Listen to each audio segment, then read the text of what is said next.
están? Qué bueno volver a verles. Bueno, en esta noche vamos a continuar nuestro estudio juntos a través de, el estudio que dejamos iniciado el domingo anterior, el libro de Eclesiastés, correcto. Les voy a pedir que abran sus Biblias en el libro de Eclesiastés. El día de hoy vamos a continuar con la lectura en el capítulo 1 donde la dejamos. Y le voy a pedir el favor a un hermano cualquiera, el que quiera, que puesto en pie, lea por favor Eclesiastés capítulo 1 del verso 12 al verso 18, por favor. Correcto.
Correcto.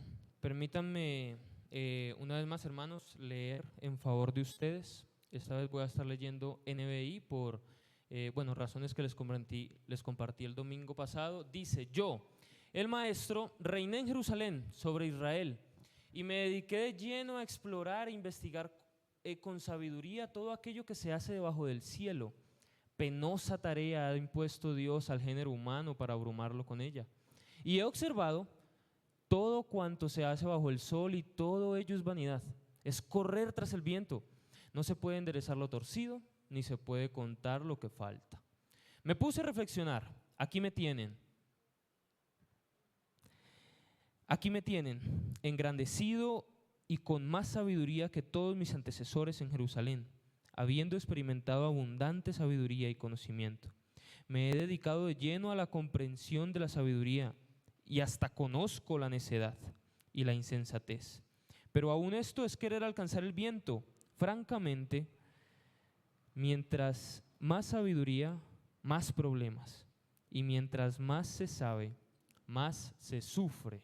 Padre, estamos una vez más delante de este libro que escribe Salomón, el libro de Eclesiastés. Una vez más va a confrontar nuestra mente, va a confrontar nuestro corazón y aquello que nosotros consideramos a veces da sentido en la vida. Somos una iglesia que constantemente cae en el error de aquel error que denunciaste por boca de Jeremías cuando dijiste que tu pueblo se hacía cisternas rotas, cisternas que no retienen agua. Somos un pueblo que constantemente halla o quiere hallar sentido, significado, razón, respuesta en un montón de cisternas rotas y lugares a los que nuestro corazón acude para después, tristes, con angustia y dolor, tener que reconocer a través de el trasegar por la vida que tú eres aquel que llena todo y da significado a todo cuanto existe bajo el sol.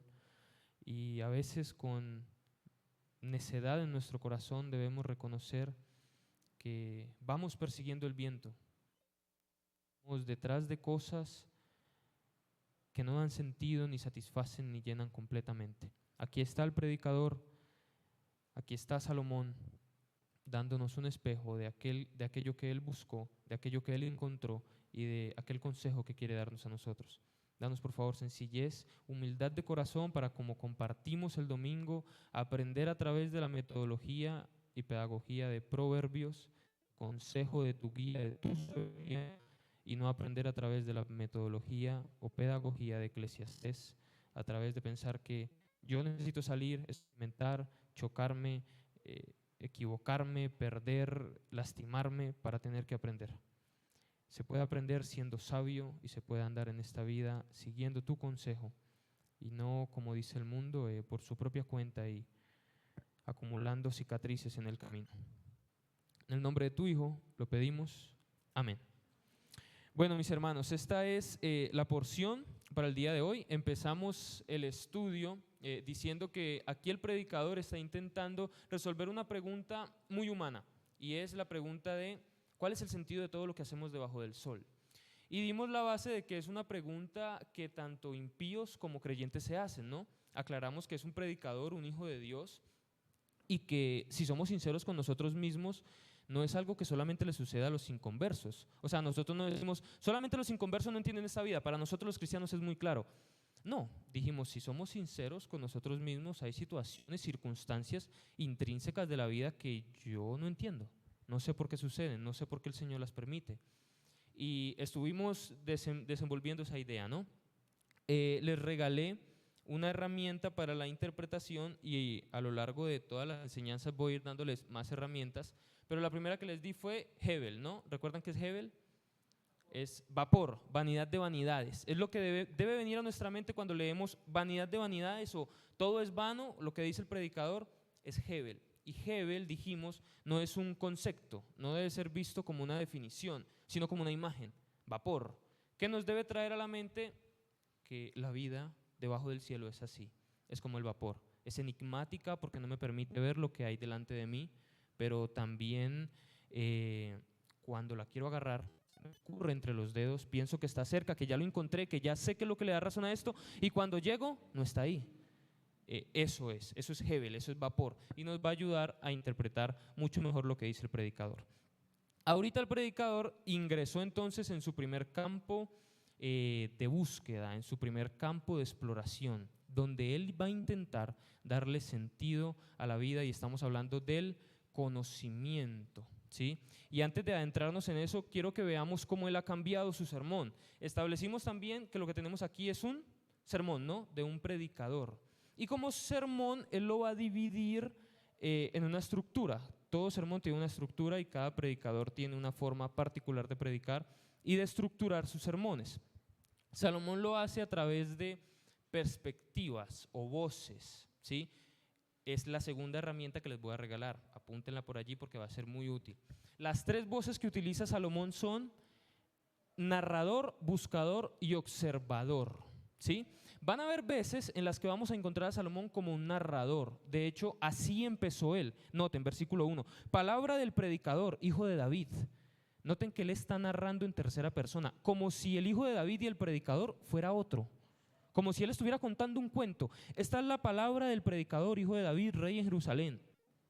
Ahí es un narrador. Pero después lo vamos a ver como un buscador, es decir, ya hablando en primera persona. Y vamos a encontrar relatos como yo fui, yo experimenté, yo consulté esto, yo estuve en esta situación, yo intenté esto, yo descubrí. Un buscador. Y en tercer lugar lo vamos a encontrar como un observador. Y vamos a encontrar relatos en el libro de Eclesiastés como he observado lo que le pasa al hombre que, bueno, pone su esperanza en la mujer. Y he observado a los jóvenes haciendo esto. Y he observado el trabajo debajo del sol. Y he observado el sudor. Bueno, un montón de cosas. Pero entonces tengamos muy presentes estas tres voces a través de las cuales nos va a hablar el predicador. Es muy importante para que no hagamos decir al predicador cosas que él no quiere decir. Por ejemplo, en algún capítulo, creo que es el 4, mucho más adelante lo vamos a estudiar, él va a hablar acerca de la mujer. Y vamos a encontrar que va a hablar de forma muy despectiva, ¿sí? Si nosotros vemos eso como el predicador, vamos a agarrar eso y vamos a hacer una doctrina. Y entonces vamos a decir, mire lo que dice el predicador acerca de la mujer y, uy, no, me quedo soltero. Pero debemos entender que en ese capítulo él está hablando como el buscador y te está contando su experiencia. Entonces, mira, yo me metí en esto, intenté buscar en este tipo de mujeres y lo que encontré fue esto. Entonces él te está compartiendo, como un padre comparte sus experiencias vividas con un hijo y le dice, mi hijo, yo entré allí Y fíjese que lo que yo encontré es esto. Él no está haciendo una doctrina, no está generalizando, él no está diciendo las mujeres son así, dice la Biblia, palabra de Dios. No, él está compartiendo lo que experimentó en su trasegar, ¿sí? Entonces, muy importante esas tres voces: narrador, buscador y observador. Lo que tenemos aquí, mis hermanos, del versículo 12 en adelante, es a Salomón como un buscador. Está buscando el sentido de la vida, ¿en qué? En el conocimiento. Y encontró esto fue su experimento, él encontró el fracaso de la razón como Mesías de la humanidad. ¿Qué quiere decir eso? Salomón es un libro que se escribe, mis hermanos, alrededor del siglo X antes de Cristo, y resulta que para este momento de la humanidad, cuando seguimos, digamos, adelante en la historia de la humanidad, surge un movimiento, un movimiento cultural, político, social, llamado el modernismo. El modernismo surge después de la época medieval. Y en la época medieval, el hombre buscaba dar razón a todo lo que sucedía a través de la religión, a través de lo místico, el oscurantismo, a través de… Todo era religioso, ¿sí? Y la Iglesia Católica le daba respuesta a todo. Ah, ¿usted está enfermo? Brujería. Ah, usted está estudiando los astros, usted es astrólogo, usted es brujo. Ah, cierto libro está, digamos, influenciando a las personas a hacer tal cosa, ese libro es del diablo y le echaban veneno en las hojas. Ah, cierto acorde musical provoca alegría en usted, eso es del diablo y esa escala musical se censura. Digamos que todo era canalizado a través de la religión, todo era canalizado a través de la iglesia. La Iglesia Católica tenía un poder en aquel entonces increíble, ¿sí? Y todo era canalizado a través de eso. Eso era la Edad Media. Pero entonces llega el modernismo, y el modernismo dice, olvidémonos de tanta religión, ¿sí? Eso no le va a dar sentido a lo que tenemos. La religión es el opio del pueblo, y salieron hombres defendiendo eso, y tanta gente que muere por religión, y las cruzadas cristianas, y mire la época de la Santa Inquisición católica, tanta gente muriendo por religión, y la religión ha hecho más mal que bien. Entonces vamos a poner ahorita el saber. Si el hombre tan solo supiera, si el hombre tan solo fuera inteligente, la academia, el intelecto, cuando el hombre sea capaz de colocar eso en el centro, entonces vamos a poder dar respuesta a todo lo que queremos saber en esta vida. Esa es la premisa del modernismo. Llega entonces como un Mesías a intentar hacer lo que la época medieval no podía hacer. Y empiezan a surgir escuelas de pensamiento, empiezan a surgir movimientos tanto sociales como políticos en aquel entonces, buscando dar respuesta al sentido de la vida. Y es muy interesante que Salomón, siglo X antes de Cristo, ya se da cuenta del fracaso de esto en el hombre. Un fracaso que nosotros íbamos a darnos cuenta mucho más adelante en la historia, en el modernismo. Porque fíjense que cuando el modernismo toma la batuta y dice vamos a salvar ahorita sí la humanidad y le vamos a dar sentido a eso, lo que viene después de eso son 2 guerras mundiales. Después de que el hombre, listo, la religión no, y eso no, vamos a poner el saber en el centro. ¿Qué hizo el hombre con el saber que tuvo en sus manos? Se destruyeron. Hace poco, hoy estábamos… estaba compartiendo con mi esposa viendo una película, y la película habla de la creación de la bomba de hidrógeno, la bomba atómica. Oppenheimer, no sé si lo recuerdan. Oppenheimer fue el científico judío que encabezó esa investigación. Y bueno, habla acerca de cómo estos hombres iban avanzando, se demoraron alrededor de 3 años en pensar y en armar esa bomba. Y uno de los debates que tenía este hombre: no puede ser que nosotros, con todo lo que tengamos y con todos los avances científicos que tenemos hasta la época, lo que vamos a hacer con eso es destruir 2 poblaciones, reducirlas a cenizas. Y en el entonces de ellos, hermanos, lo que a mí me impactó era que para la ciencia que tenían en el momento, ellos llegaban a pensar que una bomba de hidrógeno de esa magnitud tenía la capacidad para incluso incendiar la atmósfera. Entonces ellos dijeron, lanzamos eso, pero nosotros no estamos 100% seguros si eso no es un botón de autodestrucción. Y sí, asesinamos Hiroshima y Nagasaki, pero podemos asesinarnos nosotros mismos. Y el científico plantea eso y los otros dicen, sí, pero es que los que están ahí son japoneses, son nuestros enemigos y los acabamos. Y sabemos cómo terminó la historia. En eso termina el modernismo, mis hermanos. En eso termina aquel movimiento que pretendió dar respuesta al sentido de la vida. Y Salomón lo está descubriendo aquí, siglo XI antes de Cristo. Nosotros demoramos muchísimo más tiempo en saberlo. Pero antes de avanzar, mis hermanos, debemos empezar a decir que estamos en una época de grandes avances tecnológicos y científicos. Solo por citar algunos ejemplos, nosotros estimamos, hablando del ámbito médico, tomando como ejemplo el ámbito médico, se estima que la vacuna para la viruela tardó más de 150 años en desarrollarse, ¿sí? Para irnos en un ejemplo un poquito más cercano, la vacuna del papiloma humano se tardó alrededor de, aquí tengo el dato, se descubrió en 1981 y la vacuna se desarrolló en el 2006. Y nosotros, la más cercana que tenemos es la vacuna del COVID-19. Había pasado un año y estábamos diciendo, pero ¿qué pasa que no saquen esa vacuna? Mis hermanos, que tal vez en otro momento de la historia hubieran tardado decenas de años en sacar. Entonces, dicho sea de paso, estamos en una época privilegiada en cuanto a avance tecnológico. Y lo que quiero que extraigamos de este mensaje del predicador no es satanizar la ciencia. O sea, lo que el predicador nos quiere enseñar con esto no es, si ve mi hijo para que se quema las pestañas estudiando, si mire que el predicador hizo eso y él dijo que eso es vanidad de vanidades. ¿Usted para qué se mata estudiando si...? De hecho, mis hermanos, creo que el hecho de que el hombre conozca aquello que lo rodea y aquello que es creado es parte del llamado creacional de Dios. Dios puso al hombre en el huerto y le da órdenes y le dicen, fructificad, multiplicaos, llenen la tierra y sojúzguenla. ¿Sí? Otras versiones traducen eso como cultiven la tierra. Y cultivar la tierra, mis hermanos, habla de su desarrollo. El hombre está puesto en la tierra para cultivarla, para hacer que prospere, para hacer que lo que hay en su alrededor funcione bien, para que alcance para todos, para que con nuestras ideas bendigamos, ¿cómo se dice? Bendigamos el mundo que hay a nuestro alrededor. Lo que le dice Dios a su pueblo a través de Jeremías cuando estaba en Babilonia. Ustedes están en Babilonia, están en el exilio. Aquí no piensen que se van a ir rapidito, desempaquen esas maletas, más bien hagan casa aquí porque esto aquí va para largo. Y más bien mientras están aquí procuren el bienestar de esta ciudad.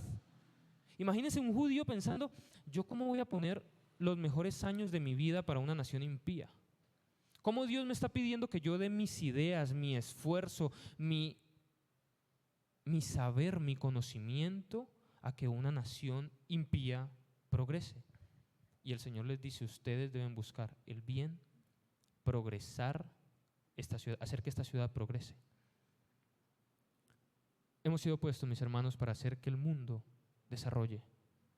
Entonces, el mensaje no es satanizar el conocimiento, ni decir, está mal que el hombre conozca. De hecho, como ya lo hemos visto, no solamente es posible que el hombre conozca las cosas creadas, sino que Dios ha mandado a conocerlas. Ahora, la línea en esto se debe trazar y es muy delgada, porque el problema con esto es que el conocimiento, mis hermanos, embriaga, ensoberbece, ¿sí? Y puede desviar a los hombres de aquello que es el centro. Es decir, Dios ha puesto en el hombre la capacidad del desarrollo, del conocimiento, de saber, pero dicha capacidad está puesta por Dios para ser direccionado a Él, ¿sí? O sea, lo que Dios espera a través del conocimiento es que nosotros conociéndole, le adoremos, le glorifiquemos, le conozcamos y conociéndole quedemos asombrados de cómo es Él y le demos gloria a Él. A eso debería direccionarnos. Pero entonces vamos a ver a qué direcciona esta guía, esta búsqueda. ¿Podemos avanzar en la diapositiva? Estos son los tres aspectos de la búsqueda del predicador. Primero vamos a estar viendo la búsqueda del predicador. En segundo lugar vamos a estar viendo la frustración del predicador. Y en tercer lugar vamos a estar viendo las conclusiones del predicador. En primer lugar, la búsqueda del predicador. Avancemos, hermano, en la diapositiva, por favor.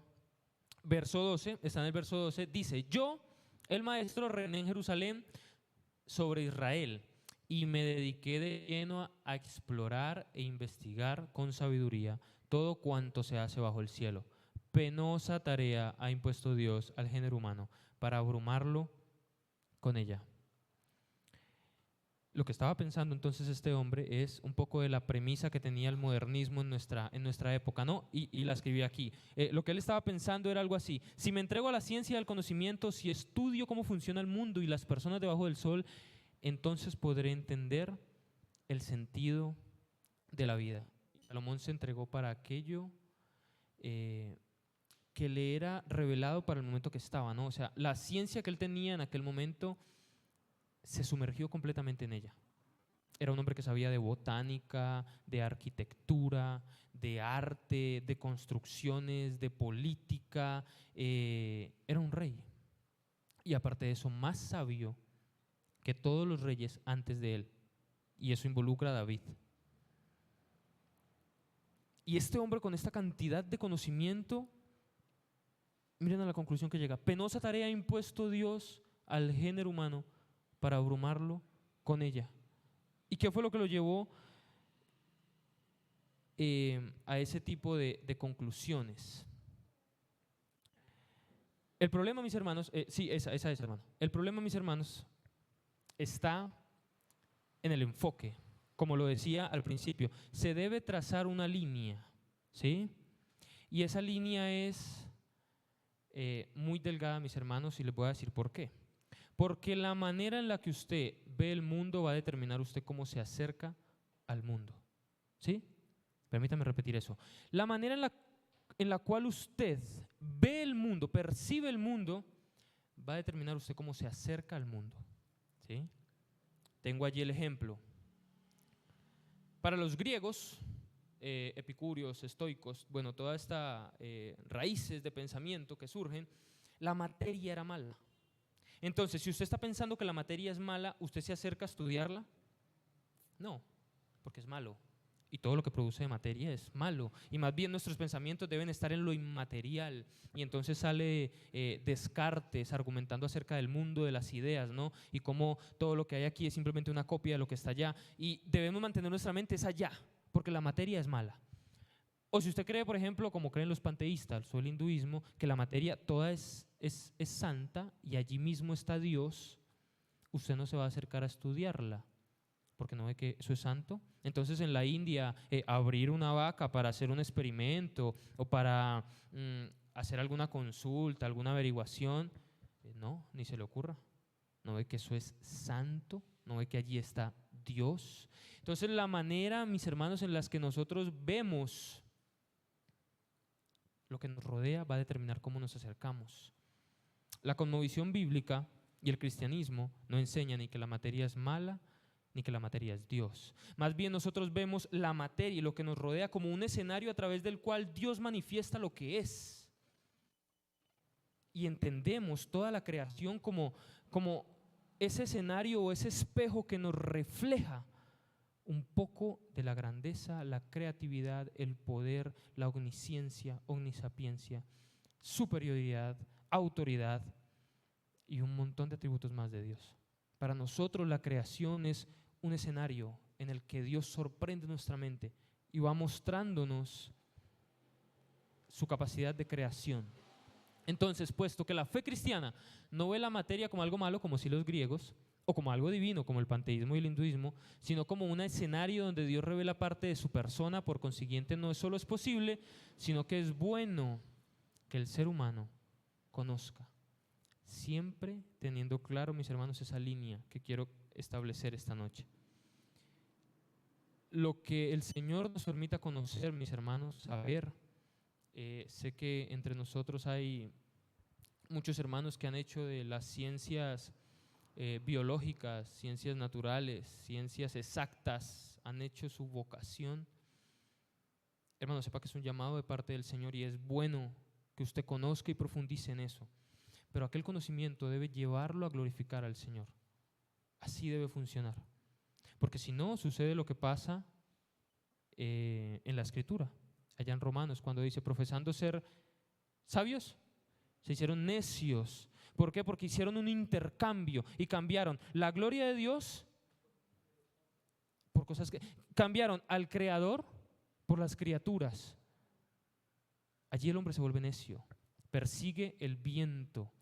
Penosa tarea es ocuparse de eso. Si eso no te dirige, no te lleva al lugar correcto, que es a los pies del Señor.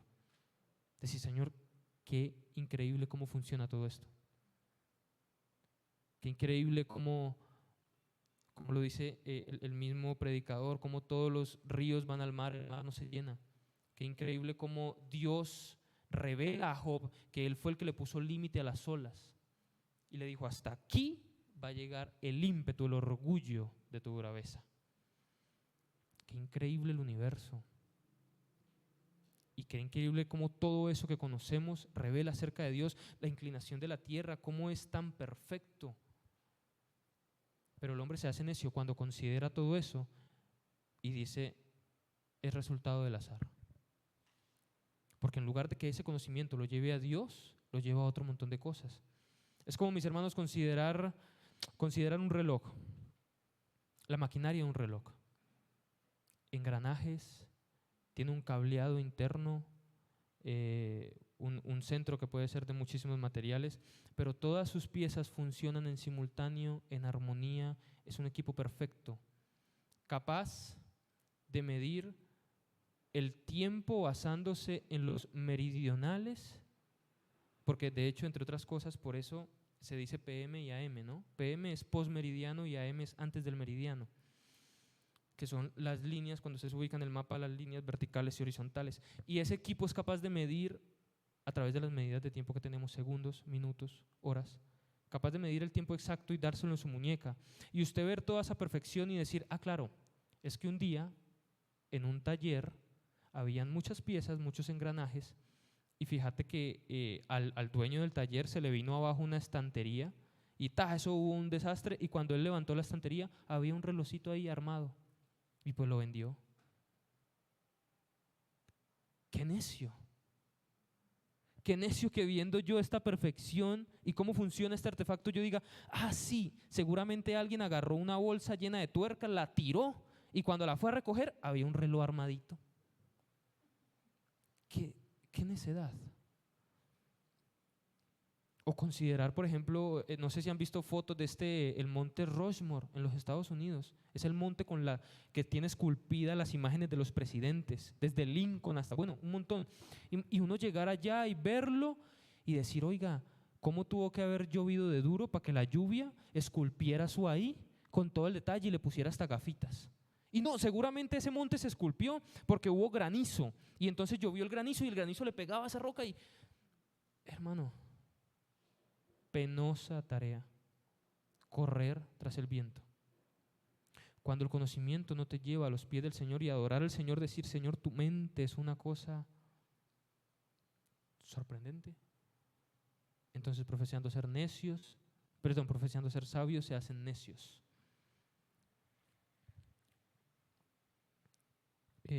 Avancemos, por favor. En segundo lugar, la frustración del predicador.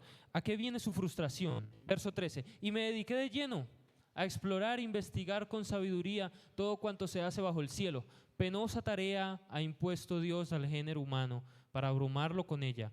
Y he observado todo cuanto se hace bajo el sol y todo ello es vanidad, es correr tras el viento. ¿Por qué? ¿Por qué llega a esa conclusión? Verso 15. No se puede enderezar lo torcido, ni se puede contar lo que falta. En otras palabras, el predicador descubre lo que nosotros conocemos como las leyes naturales. Y que entre yo más sé, más me doy cuenta que no sé nada. Porque sí, yo sé cómo funciona la lluvia, pero no puedo hacer que llueva.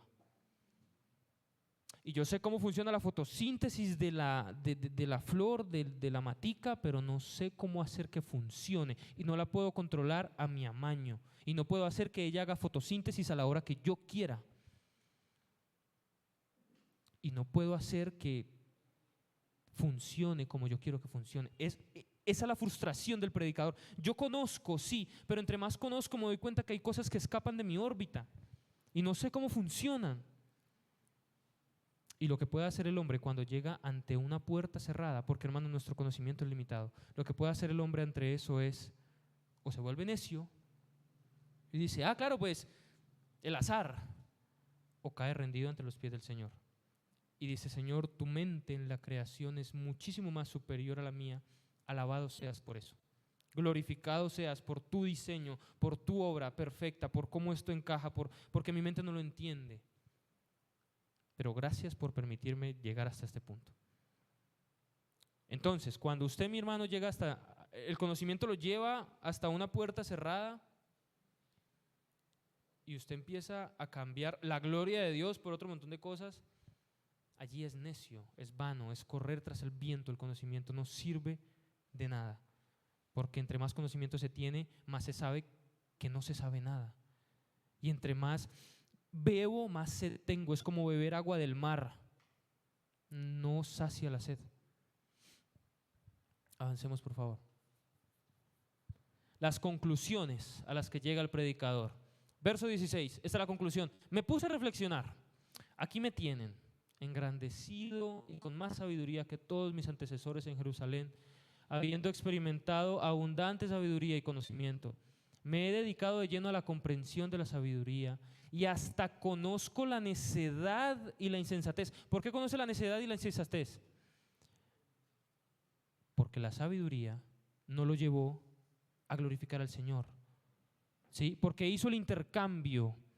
Entonces, cuando usted cambia la gloria de Dios por criaturas, por cosas creadas, se vuelve insensato. Entonces, por eso él dice, me sumergí en la sabiduría y no solamente probé la sabiduría, sino que llegué hasta probar la insensatez, porque la sabiduría me llevó a adorar otro montón de cosas que no eran Dios y a tomar el conocimiento, el saber de una manera totalmente distinta. Avancemos, por favor. Entonces, la primera conclusión es correr tras el viento. La creación y el estudio de lo creado debería conducirnos a Dios, pero en lugar de eso terminamos corriendo tras el viento. En lugar de eso terminamos llenándonos o yendo a otro montón de cosas que no son la gloria del Señor. Continuemos. Es lo que dice Romanos 1, 20 al 23. Dice, porque desde la creación del mundo, las cualidades invisibles de Dios, su eterno poder y naturaleza divina, se perciben claramente a través de lo que Él creó, de modo que nadie tiene excusa.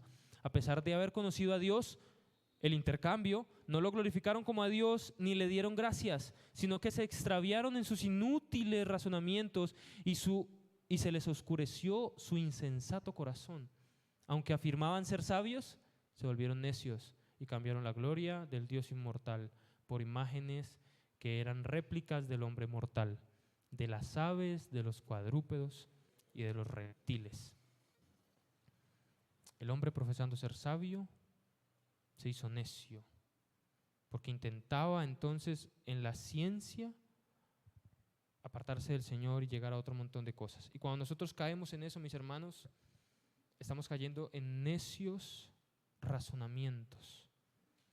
Cuando el Señor nos permite conocer algo y eso no nos lleva a Él, caemos en necios razonamientos. Miren, hermanos, cuando una de las clases que a mí más me impactó, creo que en la lingüística, fue la fonética. Creo que no tenemos idea de la cantidad de cosas que están ocurriendo en este preciso instante para que nuestro aparato articulatorio bucal tenga la capacidad de alinearse con el cerebro, no solamente en lanzar ideas, sino lanzar vocales consonantes. O sea, la cantidad de cosas que tu boca tiene que hacer en un milésima de segundo para decir, vamos a decir una P, vamos a decir una K, vamos a decir una S, una Z. Y no solamente enfocarse en vamos a decirlo, sino que tenga coherencia y organizar ideas. Hermano, yo no sé cómo Dios hizo el aparato articulatorio. No sé cómo mi mente puede ser capaz de hacer todo eso y que ustedes me entiendan. Y de hablar en un idioma estructurado. Y es una completa maravilla del Señor. Y gloria a Dios por eso. Si lo que estamos aprendiendo no nos lleva a eso, mis hermanos, estamos llenándonos de necios razonamientos.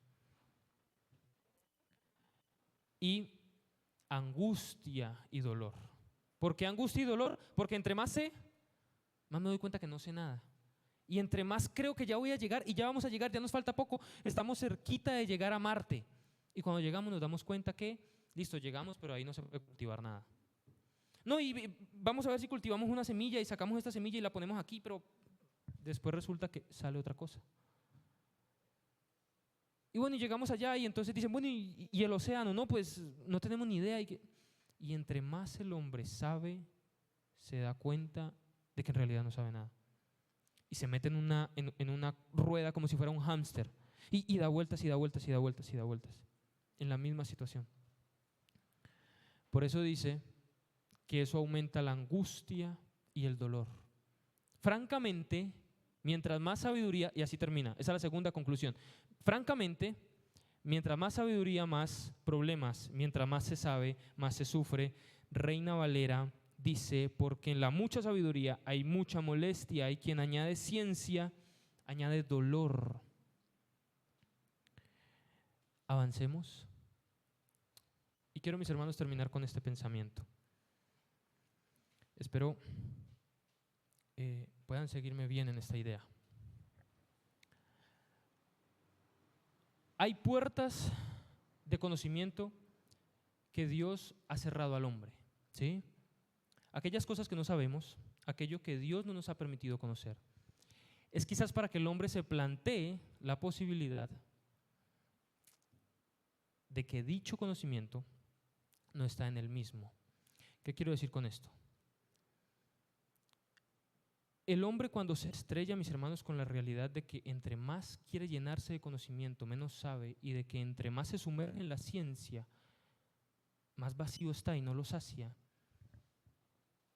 es, mis hermanos, para que se dé cuenta de que el conocimiento que puede darle sentido, que puede llenar su vida, no está en sí mismo encontrarlo, sino en Dios revelarlo.